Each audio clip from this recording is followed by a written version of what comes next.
Okay, welcome everyone. My name is Eloisa Ramos, and today we are here to study the text of A Course in Miracles, and I'm joined by Sonia. Hi, Sonia, and Teresa, and we are starting a new chapter today, Chapter 12, The Holy Spirit's Curriculum.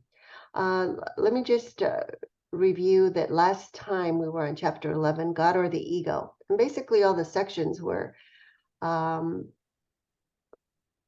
discussing the basic decision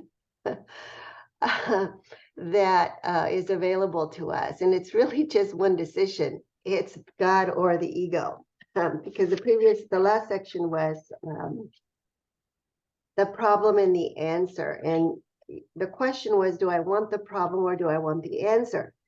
So it's a very basic decision. We think, oh, I'm making a lot of decisions in the world, but the world itself is going to reflect this one decision here.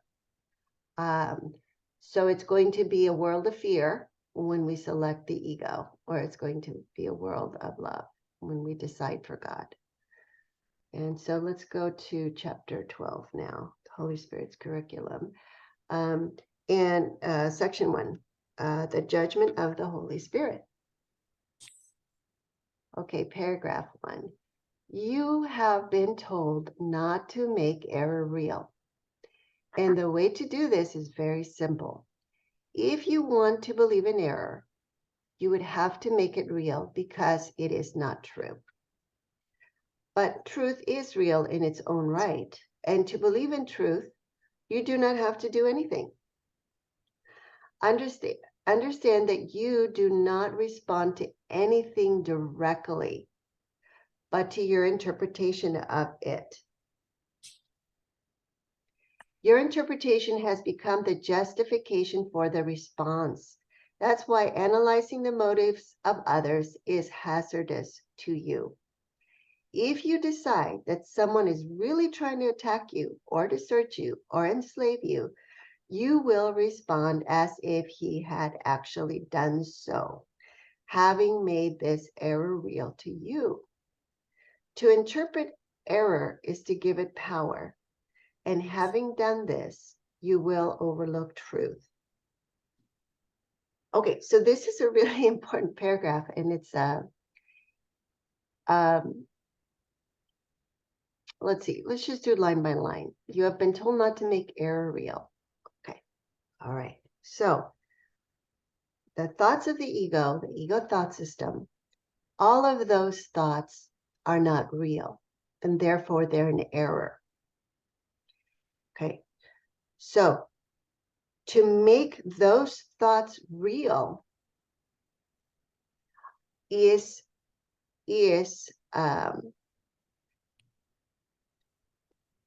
to make it true for ourselves, okay? But on a personal, subjective, bias point of view basis. Okay, so it's a misperception. Making error real is a misperception. And if we want to believe in our misperceptions or in our errors, we would have to believe them to be true in order to make them real.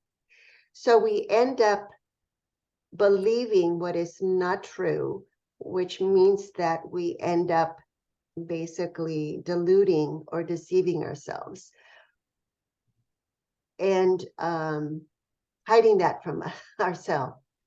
Okay, because error is not true, but truth is real in its own right. Okay, and to believe in truth, we don't have to do anything. It's only when we believe in what is not true. So to believe in a lie, we have to do something to cover up what is true. So we have to dissociate in some way to cover up what is true, because we'll think of a lie, for example, okay? To lie, you have to know the truth, okay? and then you lie, and then, okay, in order to not feel guilty, we have to dissociate from that knowing that of what's true, okay, in order to believe the lie, and then feel like, no, it really is true. I really believe it.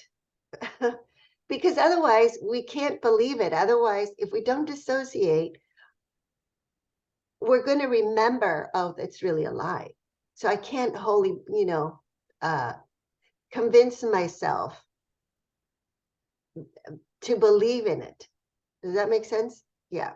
So you can begin to see how the mind is sick when it believes in error, because it has to dissociate from what it knows is true to make something up. Okay, so understand that you do not respond to anything directly, but to your interpretation of it. Okay, so this is where the error comes from. Okay, we think that there's an objective something that we are evaluating and judging that's separate from us. Okay, there's nothing separate from us. So what we perceive is an interpretation of what is there. So when we respond to something, when we react to something, okay, it's not to what is actually objectively there. It's to the interpretation that we have given. All the meaning that we have given to that event is the interpretation that then we respond or react to. So think about a traffic accident. That's why they try to get a lot of different witnesses, because everybody is interpreting it in their own way, to try to get to the fact of, what actually took place.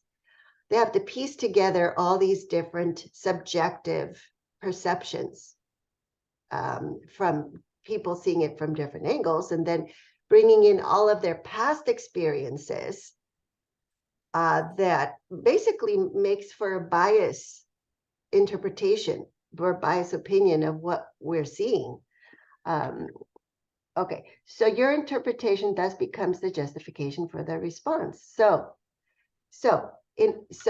if we try to understand the motives of others, so when we observe behavior, okay, we're not looking at motives, we're looking at behavior. And then if we try to figure out or analyze or guess what someone's motive is, okay, we're not going to go anywhere. We're not going to get anywhere. In fact, it's saying here that this is hazard to us because we can't see past our own interpretations. So there's no way to get into someone else's interpretations or motives for what they did. We would have to have a conversation with them and then find out whether they have any insight into their own behavior. Most of us don't even understand our own behavior. So, how good are we at trying to figure out someone else's behavior that's different, that we think is different from us? So that's why it's saying, look, it's just that, don't even go there. It's hazardous to you. Okay, because, all right, in order to decide, in order to feel threatened by someone else, okay, we would have to we would be doing that. We would have to interpret that from their behavior, from what they said, from how they look, from their actions.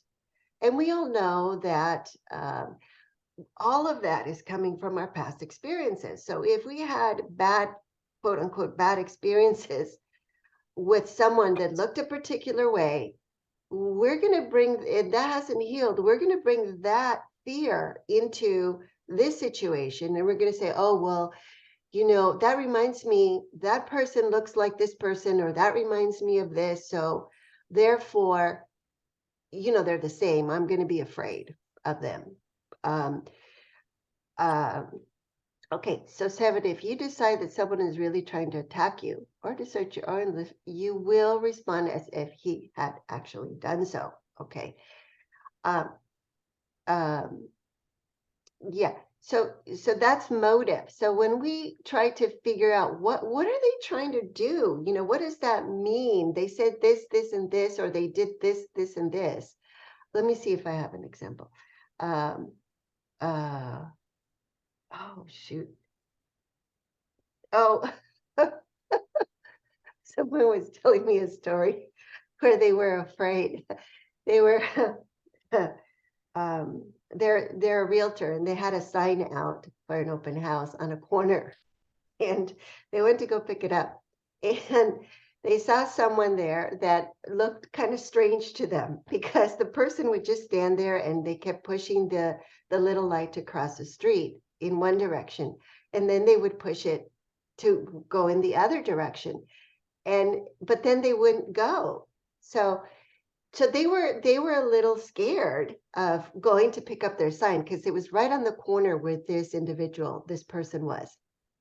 And so they're like, okay, we'll just wait 5 minutes. But the person just stayed there playing with the light, you know, the walk light. And so they said, okay, what should we do? Should we wait another 5 minutes? They waited another 5 minutes and he still didn't move. Okay.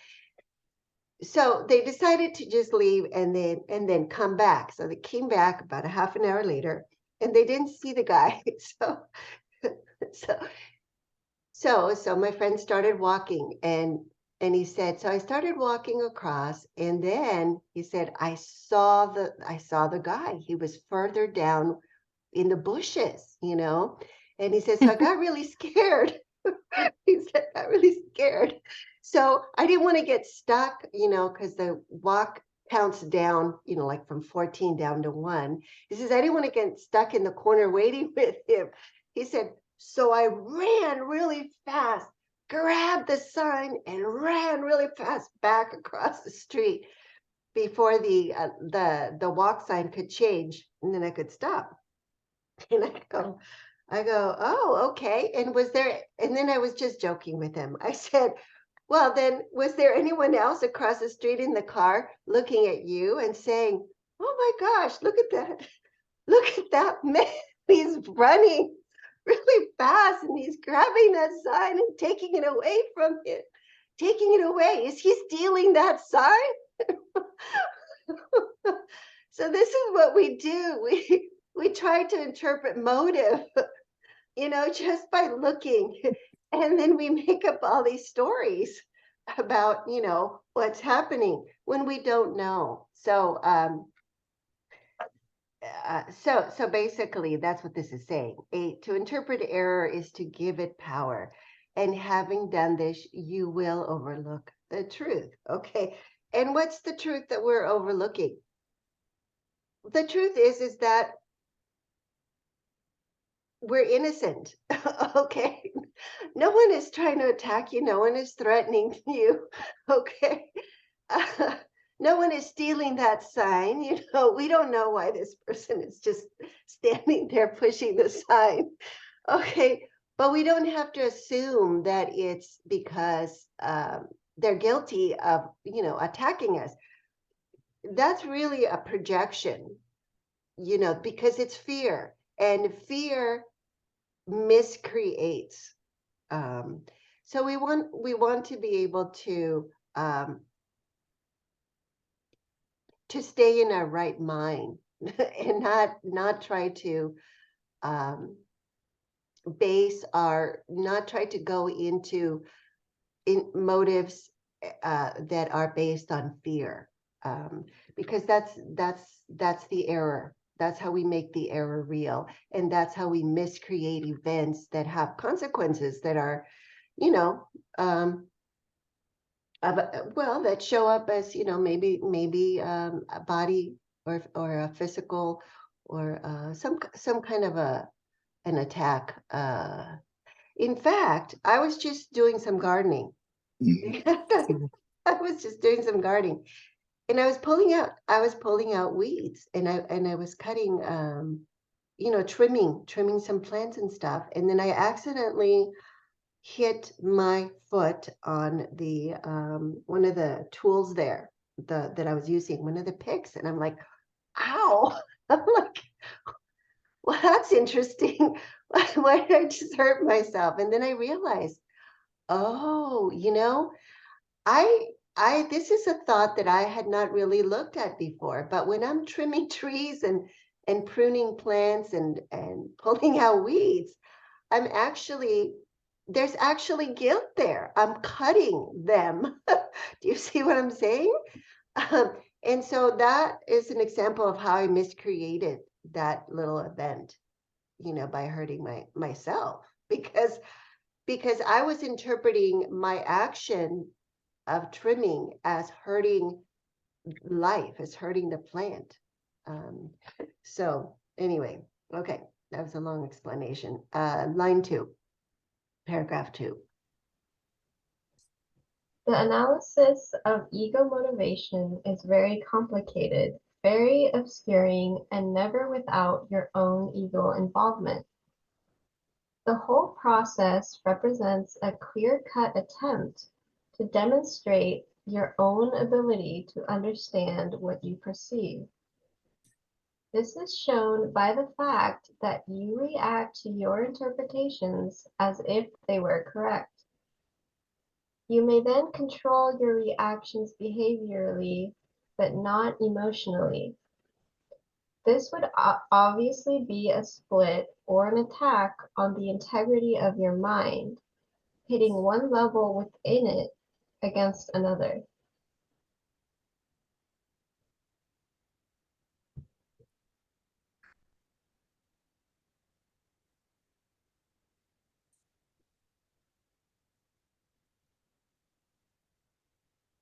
It's basically saying that the whole problem is that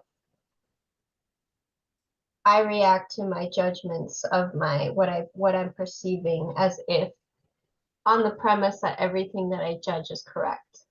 That's the problem. Mm-hmm, mm-hmm. Because if I didn't, then I would just be saying, well, I don't understand what this means. So I'd be open to seeing it as it really is, which would be with no judgment, right? Yes, Because I mean, yes. I can clearly see like when I do that, like I'll have to catch myself, like especially like if I'm watching TV and like somebody says something, or like there's like even like with sports, like there'll be like certain plays or whatever that don't make sense, and I'll catch myself judging and trying to interpret what that athlete was doing, or like why this certain thing happened, but it's like I don't know. So I think that's just the point. It's just I think it's an automatic thing too, and it's really hard to catch, Mm-hmm, to not mm-hmm. just say, "Oh no, what I'm judging is correct." It's not. And I'm always wrong. I mean, yeah. Anyway, Yes. So so that's going back up to line 7. So the last part of it, you will respond as if he had actually done so. So that's what you were saying, is that once I make my interpretations a fact, then I react to them as if they had actually happened. Yeah. And they didn't, but in my mind they did. So my reaction is actually not, what's the word? Uh, my reaction is actually a misunderstanding because it doesn't represent an accurate response to what was there. And so what tends to happen is then we split ourselves. See line 4. You may then control your reactions behaviorally, but not emotionally. So for example, we may interpret that what someone said, oh, I know what it was. We were talking about people honking. Remember that someone was telling us a story about how someone was honking way over there in the parking lot by a fast food restaurant. And then they saw someone coming over to where they work. And they start yelling at one of the employees there saying, "You were the one that was honking. How don't you honk at anybody? We're already stressed enough." So, so, and the employee was like, "What are you talking about? I wasn't even over there." Or, or he went, or maybe it was him, but he said something like, "I wasn't even honking at you." I was honking at the woman that was backing out and was going to hit my car. So, so there's all this, reaction and misinterpretation, right? So a lot of times, we get pissed off because we think, "Oh my God, he was so rude. Look at what he did," or they honk at us, right? We have these big reactions, and sometimes we don't do anything behaviorally. Okay, I'm not going to go and confront that person, but emotionally, I'm really pissed off inside. So that's what this is saying here, is that, so even if you don't do what this guy did, which was walk over across the parking lot and confront this person, you're still going to have that emotional reaction, and you're going to feel out of control. And that's what the split is. This would obviously be a split in levels, or an attack on the integrity of your mind, pitting one level within it against the other. So this is inner conflict. And I'm trying to go back to the chapter where it talks about that, because I believe that is the root of the sickness, is that inner conflict. Let me see if I have it here real quick. It's yes, so it's fear and conflict. It's page 29. Let's see. Yes, so 5. So this is how we miscreate fear, okay? Because we're splitting levels. Paragraph 5. Fear is always a sign of strain arising whenever what you want conflicts with what you do. This situation arises in 2 ways. First, you can choose to do conflicting things either simultaneously or successively. This produces conflicted behavior, which is intolerable to you, because the part of the mind that wants to do something else is outraged. Second, you can behave as you think you should, but without entirely wanting to do so. So this example here that we're looking at is really the second one, but it's split in the other way, where where you're able to control. No, it's actually the same, where you're able to control your behavior and do what you should do. Okay, but your emotions are telling you, "No, I really want to go over there and yell at you, and tell you how angry I am." And so, this produces consistent behavior, but entails great strain. In both cases, the mind and the behavior are out of accord, resulting in a situation in which you are doing what you do not wholly want to. So, and it's talking about how projection occurs. So this arouses a sense of coercion that usually produces rage, and projection is likely to follow. Whenever there is fear, it is because you have not made up your mind. Your mind is therefore split, and your behavior inevitably becomes erratic. Okay. So that's how our mind becomes split there, and that leads to projection. Okay, number 3. There is but one interpretation of motivation that makes any sense, and because it is the Holy Spirit's judgment, it requires no effort at all on your part.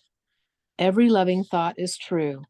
Everything else is an appeal for healing and help, regardless of the form it takes. Can anyone be justified in responding with anger to a brother's plea for help? No response can be appropriate except the willingness to give it to him, For this and only this is what he is asking for. Offer him anything else, and you are assuming the right to attack his reality by interpreting it as you see fit. Perhaps the danger of this to your own mind is not yet fully apparent. If you believe that an appeal for help is something else, you will react to something else. Your response will therefore be inappropriate to reality as it is, but not to your perception of it.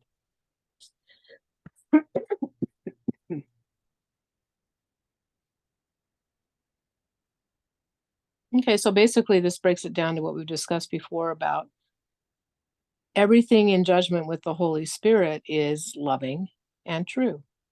Anything else is an appeal for healing or for help and should be responded to in a loving fashion. Mm-hmm. Mm-hmm. A So call for basically, love. there's no behavior out there that shouldn't be responded to in a loving fashion. Mm-hmm. And I Because thought yeah. Mm-hmm. sentence 8, perhaps the danger of this to your own mind is not yet fully apparent.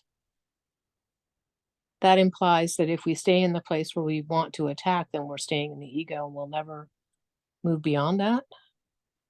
Well, yes, and it means that our mind is sick, because remember that insanity, that's kind of where insanity has its start, because we're choosing to imagine things that are not true. So it takes us away from reality, and it's interesting that so to be afraid of someone else because they're not in their right mind, or we think that they might be insane, for example, is really just a projection of our own fear that our own mind is insane, because it's not responding to reality as it is.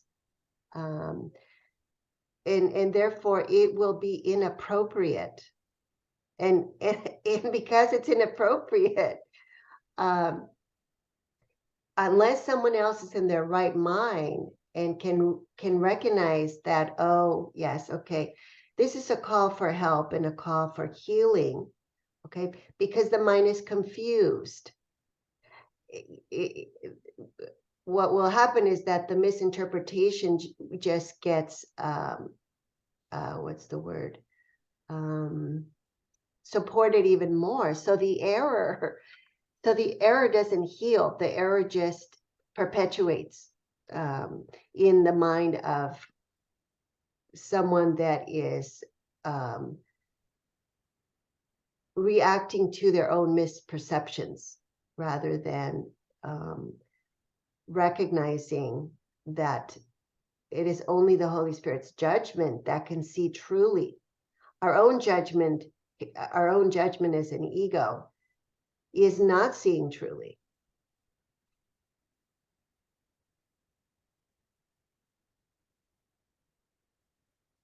And you could say that that's how gradually we begin to lose sight of reality. And that's basically the nature of the ego thought system, is that,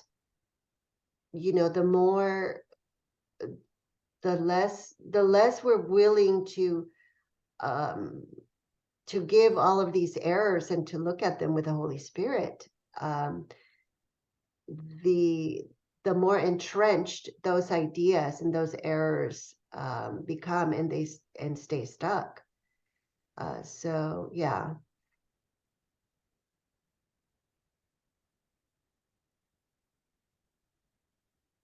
Yeah, so I mean, line 9 is kind of really just the kind of the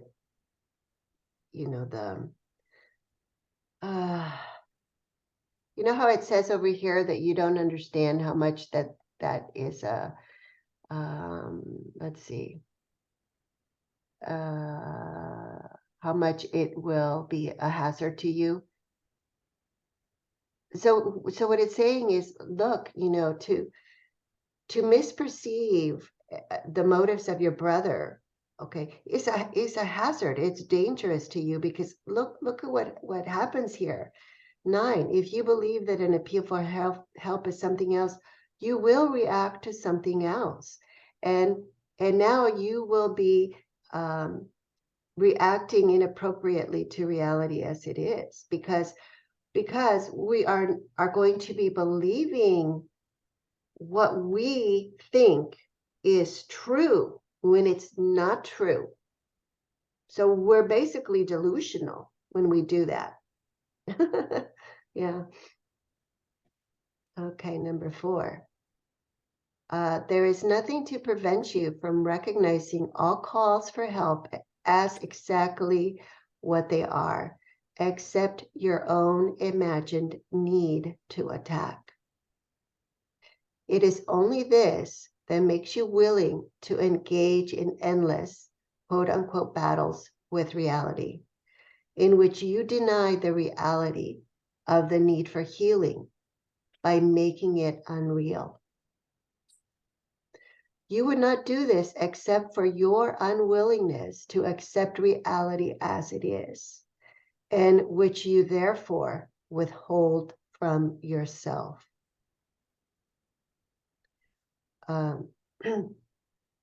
Yes. So I think one of the more difficult things to really look at in our own mind and in our own motives is this, is our own imagined need to attack. Okay.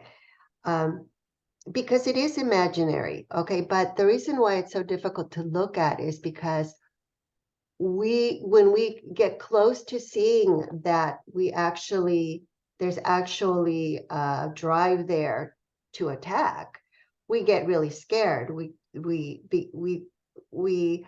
Because we would judge ourselves bad or evil, you see. So the idea of evil is so frightening to us that to be able to look at the delusion in our mind becomes very scary, because we have misinterpreted insanity and delusion with evil. Do you see what I'm saying? And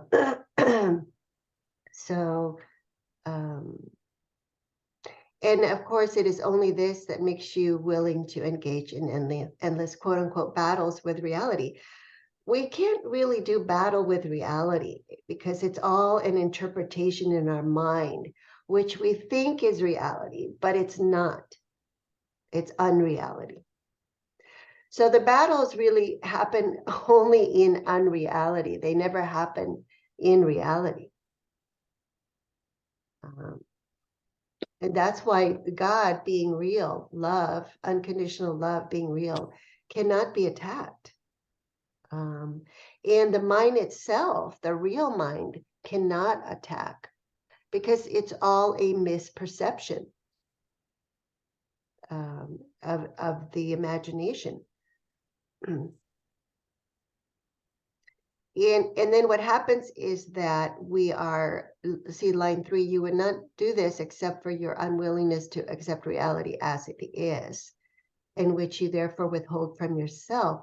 So the reality as it is that our true essential nature is loving. And if we could see that in everyone, then we would also be able to see it within ourselves. But if we can't see it in others, then we're going to withhold that also from seeing it within ourselves. And we're going to believe that we're evil or bad, or, and then we're going to be afraid of ourselves. I mean, it's, yeah, it keeps it pretty stuck in there. Number 5. It is surely good advice to tell you not to judge what you do not understand. No one with a personal investment is a reliable witness, for truth to him has become what he wants it to be. If you are unwilling to perceive an appeal for help as what it is because you are unwilling to give help and to receive it. To fail to recognize a call for help is to refuse help. Would you maintain that you do not need it? Yet this is what you are maintaining when you refuse to recognize a brother's appeal, for only by answering his appeal can you be helped. Deny him your help, and you will not recognize God's answer to you. The Holy Spirit does not need your help in interpreting motivation, but you do need his.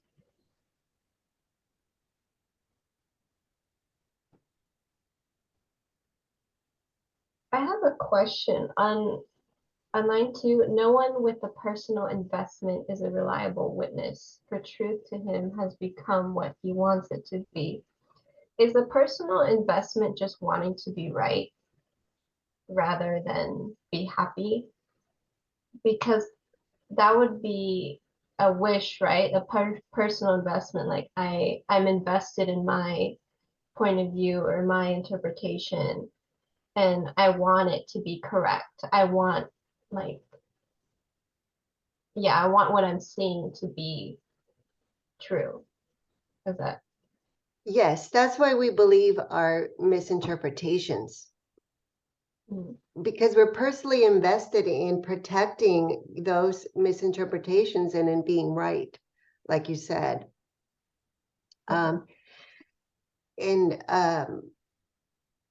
what's also really interesting is that when I first started to learn muscle testing, one of the things that I realized, okay, is that I started working with allergies, muscle testing, because as children, my my kids had a lot of allergies, so I wanted to learn to muscle test to see what they were allergic to. And one of the things I realized was that I could not accurately muscle test unless I had already muscle tested myself and knew that I wasn't allergic to that substance. So in other words, the accuracy of the muscle test depends on my own stuff not getting in the way. And so this is kind of saying the same thing, is that if we have any kind of personal investment, then we're getting ourselves, our own past, our own unhealed stuff, and it's in the way. So we cannot see clearly. We cannot be a reliable witness as long as we are holding on to an unhealed past and an unhealed mind, because all of that is going to distort our perception. It's not going to be true perception. So how it says is truth to him has become what he wants it to be. Well, it's no longer truth, right? It's a subjective truth. And a lot of times we say, well, let's see, how did someone phrase it? They said, well, I have a problem with not being able to speak my truth. Okay. And then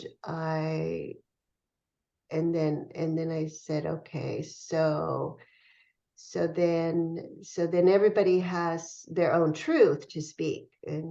And she was saying, well, yes. And I go, well, then it's personal and subjective, and therefore it's not truth, right? She goes, oh yeah. So once you make truth what you personally want it to be, that's a personal investment. And we have now distorted it. It's what the Course calls bringing truth into the illusion. And the Holy Spirit works in the other direction. That's why it's an undoing. It takes the error and brings it, which is an illusion, and brings it to the truth, where the right mind, who is linked to truth, the Holy Spirit, recognizes that the error is illusion, it's not true, and lets it go. stops believing in it. So that's the process of the miracle, is to bring the error and the illusion to the truth, where it is undone, it's dispelled, the light shines and there's no darkness. Yeah.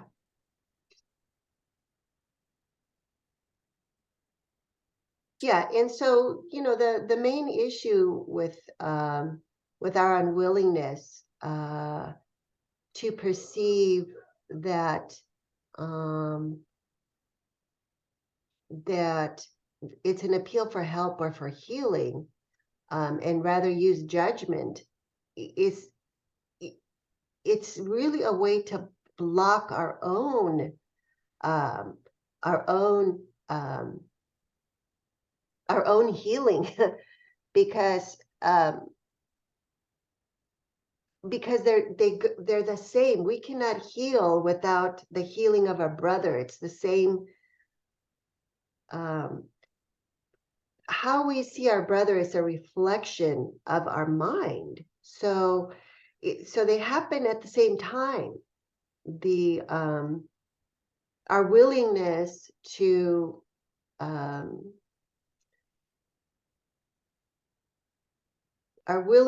be open to correction, to see reality as it is and not the way we want it to be, is how our mind is healed. And it's also how the whole world is healed, because the world is just a projection or a reflection of our mind. Does that make sense? Yeah. Okay. All right, number 6. Only appreciation is an appropriate response to your brother. Gratitude is due him for both his loving thoughts and his appeals for help, for both are capable of bringing love into your awareness if you perceive them truly. And all your sense of strain comes from your attempts not to do just this. How simple then is God's plan for salvation? There is but one response to reality, for reality evokes no conflict at all. There is but one teacher of reality who understands what it is. Excuse me. He does not change his mind about reality because reality does not change. Although your interpretations of reality are meaningless in your divided state, his remain consistently true. He gives them to you because they are for you. Do not attempt to help a brother in your way, for you cannot help yourself. But hear his call for the help of God, and you will recognize your own need for the Father. Basically, it sounds like we're using our brother to learn. I mean, that when we see what we see out there shows us what we need to do, and we should approach that with gratitude and lovingness. Because both our brothers' lovingness and his appeals for help are opportunities to turn them over to the Holy Spirit, who can assist us in whatever his plan for salvation is. Healing and love. Yeah, because they're let's see, they're going to evoke a loving response, either way, either through forgiveness, or through the inspiration that our brothers love. So it's either call for love or love, but either one is going to give us that opportunity to bring the presence of love into our awareness, like you were saying. Yeah. It just makes it seem so easy. It's like there really is no conflict, just love your brother as yourself. It's really, really easy, but the way that we have trained our mind is we've trained it through fear. Yes. Yeah. So now we have to retrain it to not respond to fear, because fear is made up by believing our misperceptions. Okay. So that's what needs to be undone is the motivation that we have taken just for granted and acted on out of fear. A lot of our judgments are out of fear. A lot of our decisions on what to do are out of fear. We've made fear kind of the central guidepost, which is ego, rather than love. Yeah. So basically, if we were to condense the paragraph, it says basically, don't believe in the ego, which is fear, but believe in the Holy Spirit and God, which is love. Mm-hmm. And don't think that you can know what is the loving response. You need to rely on the Holy Spirit for that. Yes, because until we can really reverse sort of how we've trained ourselves, we have to really call for help very, very often because those responses are pretty much Exactly. automatic, survival and defense and scarcity, all of those. Yeah. Mhm. Okay, 7, let's see. Your interpretations of your brother's needs are your interpretation of yours. By giving help, you are asking for it. And if you perceive but one need in yourself, you will be healed. For you will recognize God's answer as you want it to be. And if you want it in truth, it will be truly yours. Every appeal you answer in the name of Christ brings the remembrance of your Father closer to your awareness. For the sake of your need, then, hear every call for help as what it is, so God can answer you. Yeah. So our one need is God. That's it.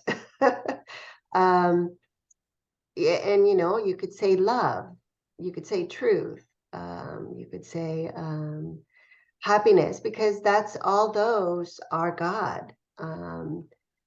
And so we all have that same need. We're not different. We're the same.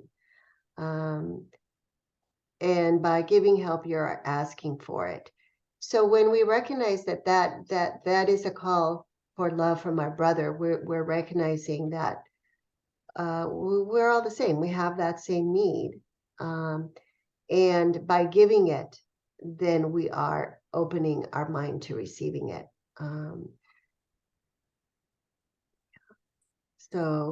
And that's all the miracle really requires, is that open mind, because the miracles are normal and everywhere.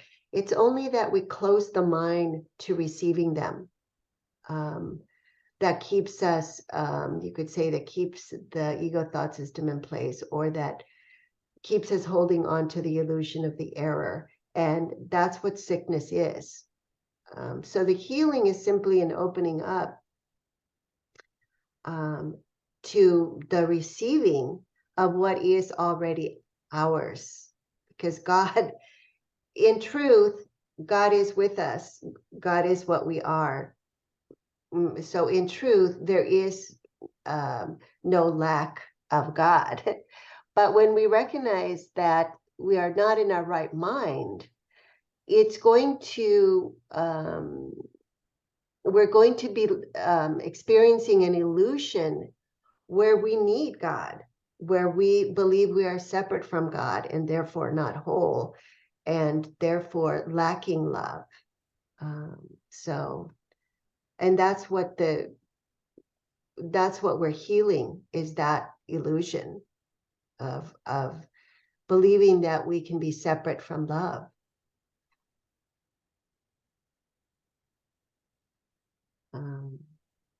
Yeah. Okay, number 8. Sonia. By applying the Holy Spirit's interpretation of the reactions of others more and more consistently, you will gain an increasing awareness that his criteria are equally applicable to you. For to recognize fear is not enough to escape from it, although the recognition is necessary to demonstrate the need for escape. The Holy Spirit must still translate the fear into truth.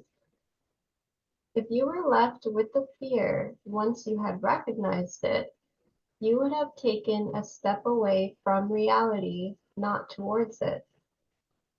Yet we have repeatedly emphasized the need to recognize fear and face it without disguise as a crucial step in the undoing of the ego. Consider how well the Holy Spirit's interpretation of the motives of others will serve you then. Having taught you to accept only loving thoughts in others and to regard everything else as an appeal for help, He has taught you that fear itself is an appeal for help. This is what recognizing fear really means. If you do not protect it, He will reinterpret it. That is the ultimate value in learning to perceive attack as a call for love. We have already learned that fear and attack are inevitably associated. If only attack produces fear, and if you see attack as the call for help that it is, the unreality of fear must dawn on you. For fear is a call for love, in unconscious recognition of what has been denied.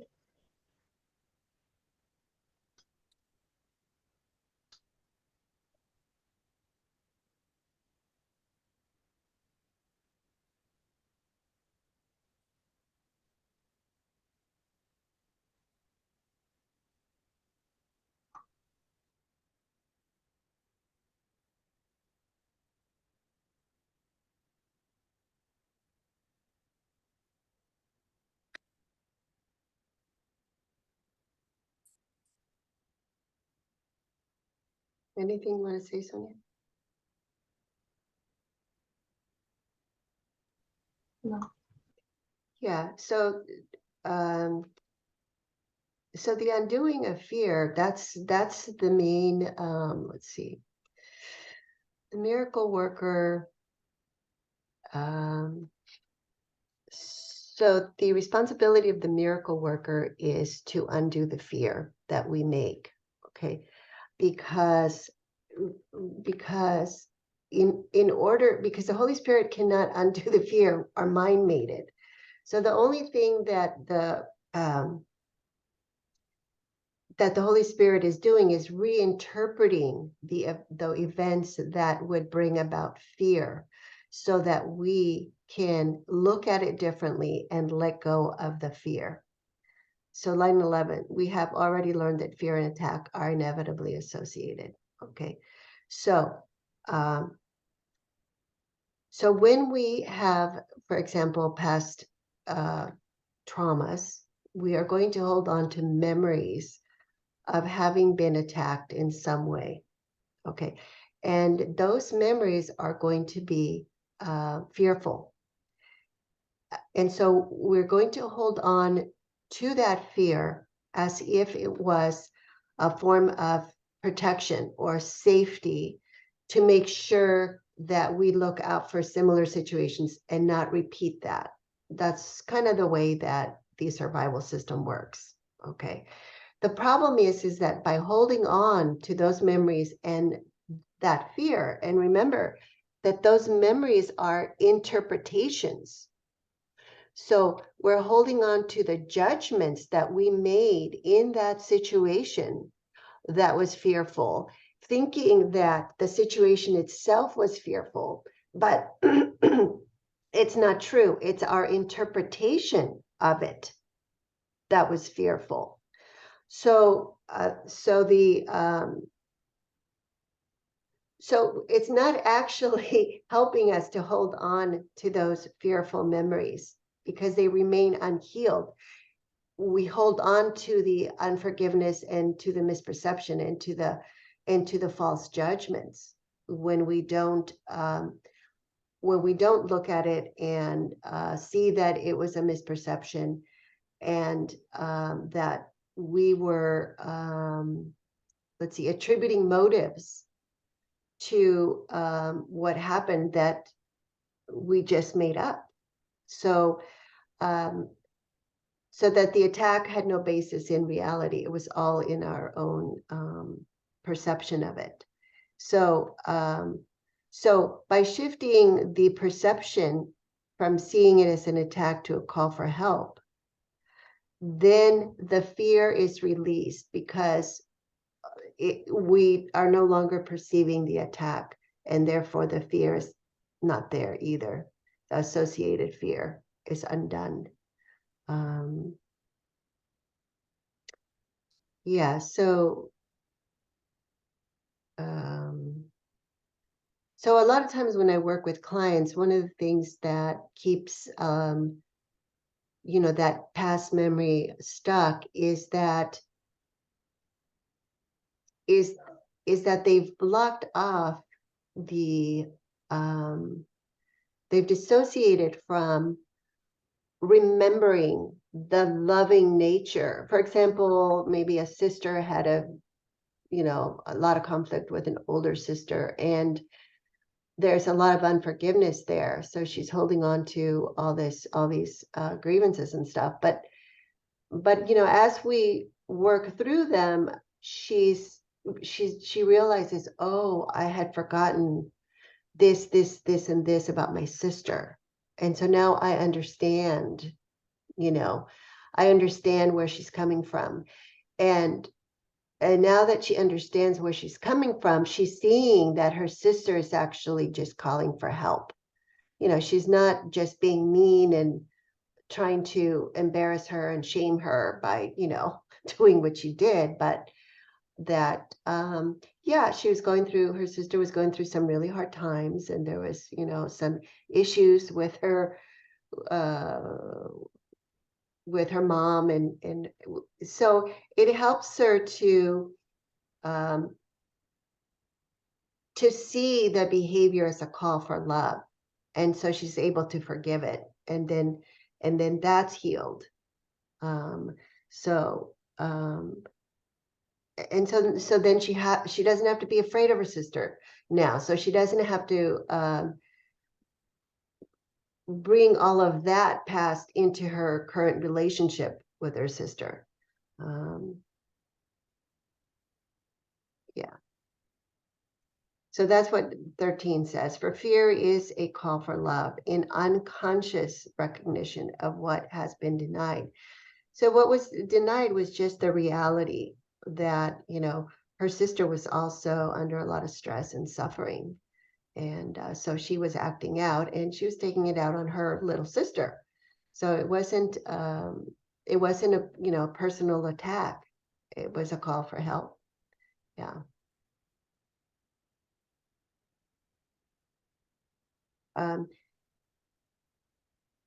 Yes. So, okay. Number 9.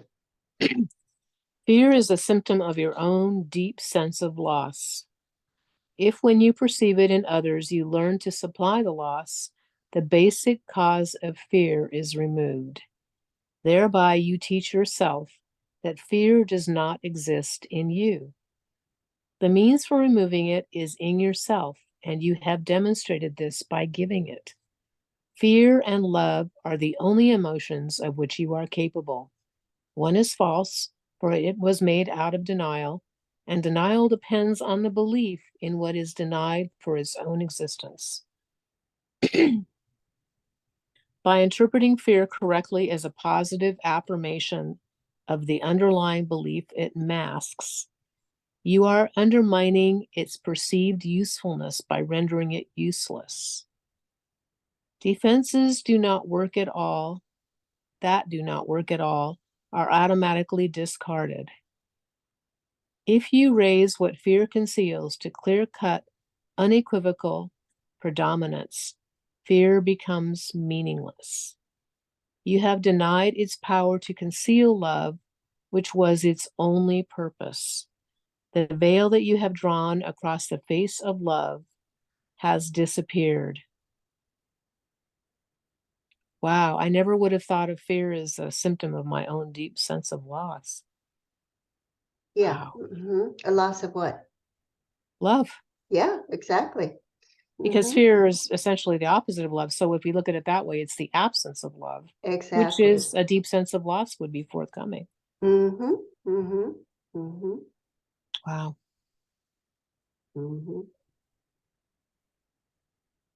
Yeah, so line 2, if when you perceive it in others, you learn to supply the loss, the basic cause of fear is removed.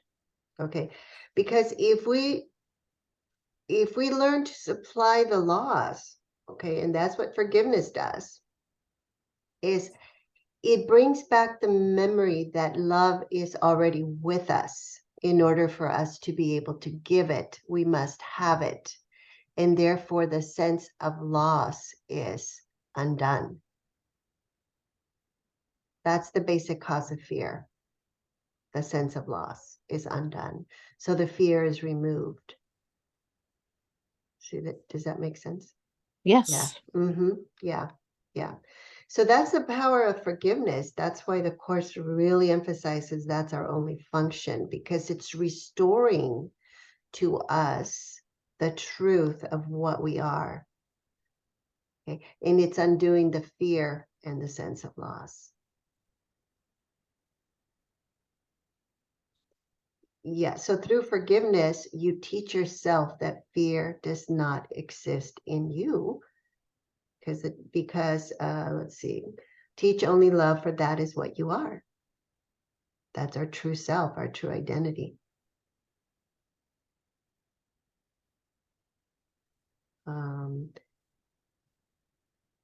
Yes, so the means for removing fear, okay, is in yourself. It's forgiveness, and you have demonstrated this by giving it. So by giving forgiveness, we demonstrate that we can remove fear from our mind, because it's a decision for love. And so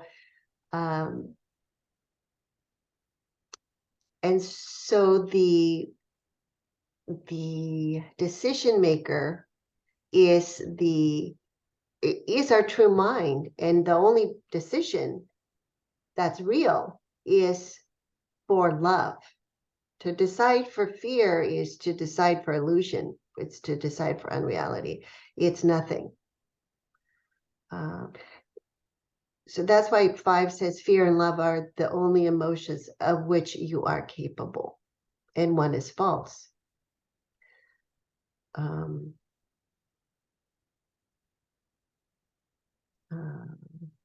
It was made out of the denial of love. And the denial depends on the belief in what is denied for its own existence. So in other words, that's a little bit,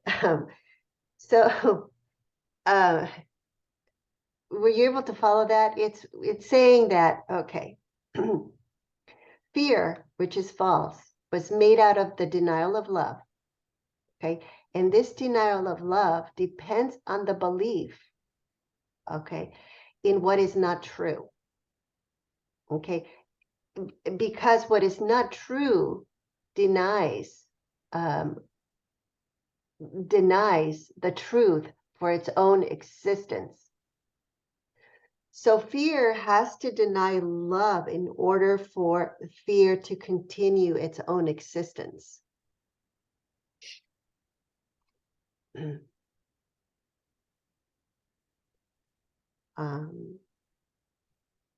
And if we can recognize that fear is simply masking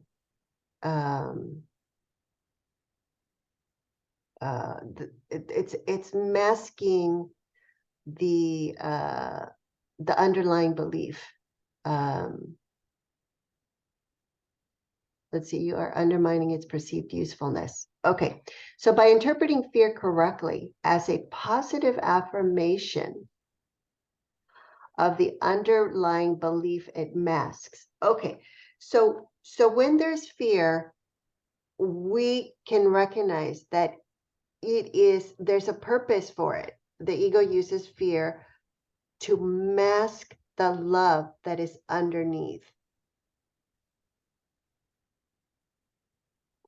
Underlying belief it masks. But love is, yeah, of the underlying belief it masks. So you are undermining its perceived usefulness because you're rendering it useless. So if we can remember that fear is a defense against the truth of love, it will help us to remember that love is under there and that we are not without love, that sense of loss of love is not real. And therefore, we have undermined the whole purpose of fear, of its usefulness to hide love. And so 8 defenses that do not work, we will automatically discard it. We will have no use or no need to hold on to any fear.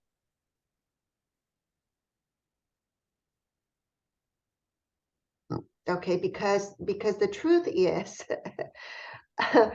that the fear conceals the truth, which is our true identity as love. And if we bring that to predominance in our thinking, then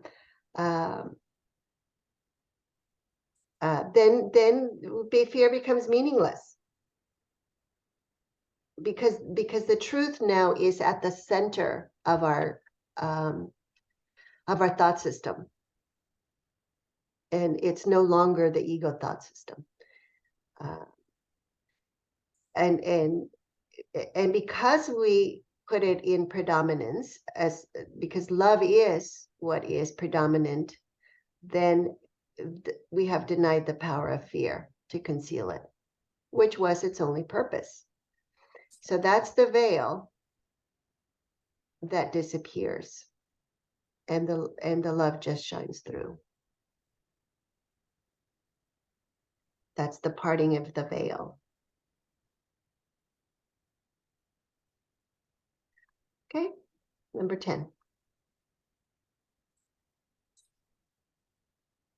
Is it my turn? If you would look upon love, which is the world's reality, how could you do better than to recognize in every defense against it the underlying appeal for it? And how could you better learn of its reality than by answering the appeal for it, by giving it? The Holy Spirit's interpretation of fear does dispel it, for the awareness of truth cannot be denied.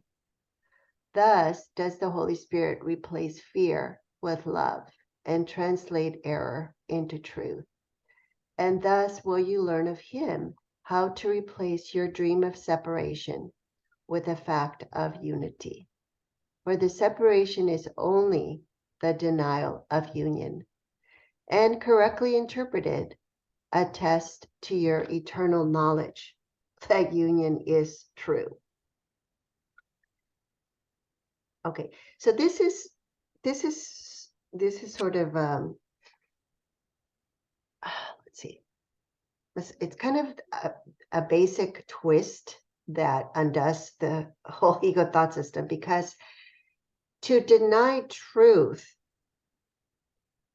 means that the truth is there, or we couldn't be denying it. You see what I'm saying? Okay, so that's what this is saying, that that the belief in separation, okay, is only a denial of the truth of our oneness, of union. And so if we interpret separation correctly, it's actually attesting to our eternal knowledge that what is true is not separation, but union and oneness. So the Holy Spirit's interpretation takes what the ego thought system has made and completely flips it around so that it's actually only attesting to the truth.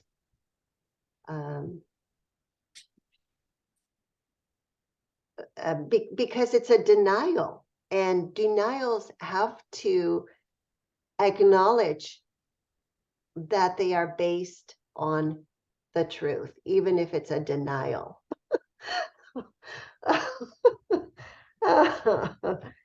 Oh boy. So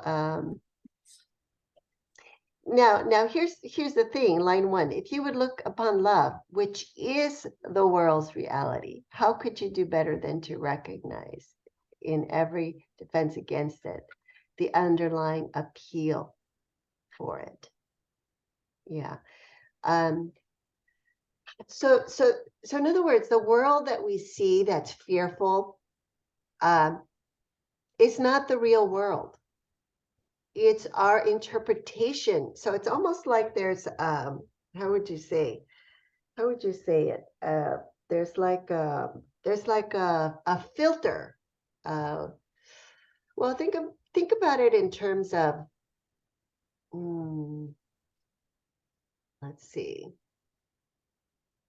Interpretations are basically what we're going to see and believe is out there as the world. But it's a denial of love. So all those interpretations are a denial of love. So they're actually a block to holy vision, which would see the world as love. It's true reality, as a true reflection of the holy mind.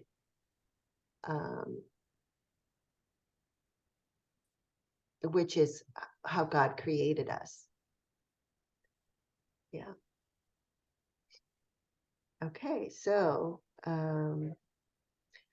so any questions? Teresa, you usually have really good questions. Thank you. The first sentence in that, it did confuse me, and I think you did explain it, when it said, if you would look upon love, which is the world's reality, because my understanding of is the world is an illusion. So how could love be the world's reality? Yes, because the world that is an illusion is the misinterpretation of what we have made of the world. So we have made the world attack and ego and all of that. Yeah, because remember in the first few lessons, it says, I see only the past. Yes. So as long as my past is unhealed, I bring all of that unhealed fear and grievances and all of that, and I project those onto a world, okay? And I think I'm seeing the world, but all I'm seeing is my own past, which are misinterpretations of what I think happened to me as attack, which is not true. Which is why certain themes in our lives seem to repeat themselves, because we keep going in this endless cycle of misinterpreting what's out there. Yes, and if not you healing the past. Yes, and if you can notice the patterns, you can go back to your thinking and heal those specific Beliefs. memories and events, so that they will no longer keep showing up as, reinventing themselves as new experiences that are old. Like all the stuff that happened to us from 0 to 6 just keeps repeating itself over and over again through the rest of our lives. Well, yeah, because, we brought in a lot of unhealed stuff, and yes. Yeah. And so these are the lessons that God would have me learn. Because remember, I think when it was talking about there's insight in the error. It's not just let's see where it was talking about the error.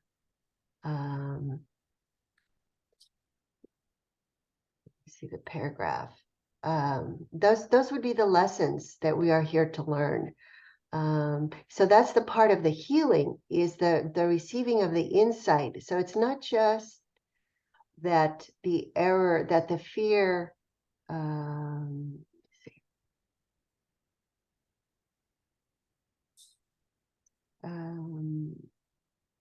Oh, I think it's when it was talking about releasing fear.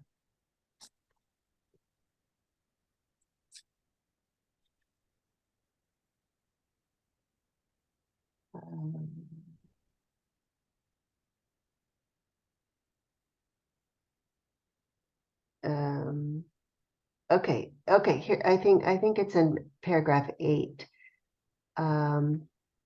Okay, so line 2, for to recognize fear is not enough to escape from it. Although the recognition is necessary to demonstrate the need for escape, Holy Spirit must still translate the fear into truth. Okay. So in correcting the error, in letting go of the fear, there's insight, there's truth there, and there's lessons there that God would have us learn that reinforce the truth about our true identity as love, as oneself, as Christ's mind. Okay. So let's see. So 5, yet we have repeatedly emphasized the need to recognize fear and face it without disguise as a crucial step in the undoing of the ego. Yeah. So yes. So there's a learning here and a teaching here by the Holy Spirit. Line 7, having taught you to accept only loving thoughts in others, because that's their true reality, and that's our true reality. Okay. And regard everything else as an appeal for help. He has taught you that fear itself is an appeal for help.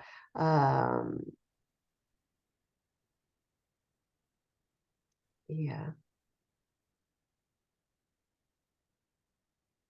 Yes. So in the process of healing the mind, the awareness of the truth of what we are dawns upon our mind. And so that's the return to, that's the, that's the condition that needs to be met to return to knowledge.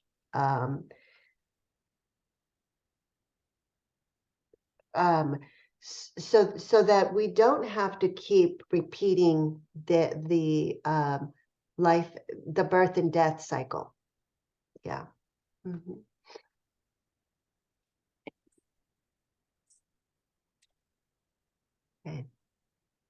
Okay, so anything else, or we can stop if you don't have any more questions.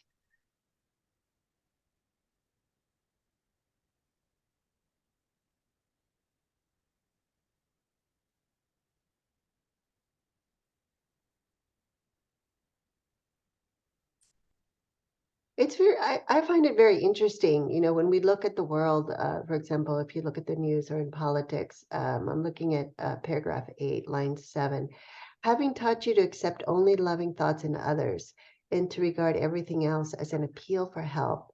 He has taught you that fear itself is an appeal for help. And it seems to me that a lot of times we want to use fear, right? You know how it was saying that it goes to associated with attack. And so in the world, we have those associated, and then we want to believe that we're a body, and therefore in order to have power and to maintain our safety, we have to resort to attack and therefore to put fear into others. Do you see what I'm saying? So we're confusing. We're so identified with the body, and therefore the belief in attack and fear that we put a lot of importance on, obviously, on defense, but we also consider using fear as a weapon against others. Do you see what I'm saying? So instill fear. So because we try to control our environment. So when we identify as a body, okay, and we want to reduce our own fear because we believe we're on our own, you know, God's not there, God's not going to provide for me, I have to protect myself, I have to, you know, carry a weapon and defend myself and all of that. Okay, I'm going to believe that is power rather than love. Do you see what I'm saying? So I'm making the error, I'm taking the error and rather than bringing it to the truth, I am adding to the illusion and to the fear. Okay, so so that it keeps the mind stuck in this loop where the intensity of fear just keeps increasing. Does that? Sure. If we Yeah. do a fear and then we go attack and then we go back into fear and attack, defend, fear, it's a vicious cycle. Yeah, it's a vicious cycle. And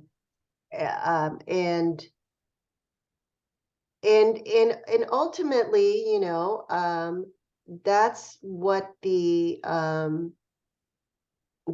ego thought system leads to. It's annihilation, because ultimately it's a death wish. It's a belief that eternity can be lost. You know, love can be lost, eternity can be lost, and because it can be attacked, you know, and of course, none of that is true. But in our mind, we believe we're believing it's true because we're believing our own fearful misperceptions, and that's why we have to work so hard to maintain those misperceptions. Yeah. Mm-hmm. So anyway, okay. So in any given moment, our choice is fear or love. Yes. Knowing that we really don't know anything, so turn it over to the Holy Spirit. Yes, and only one is real. Of course.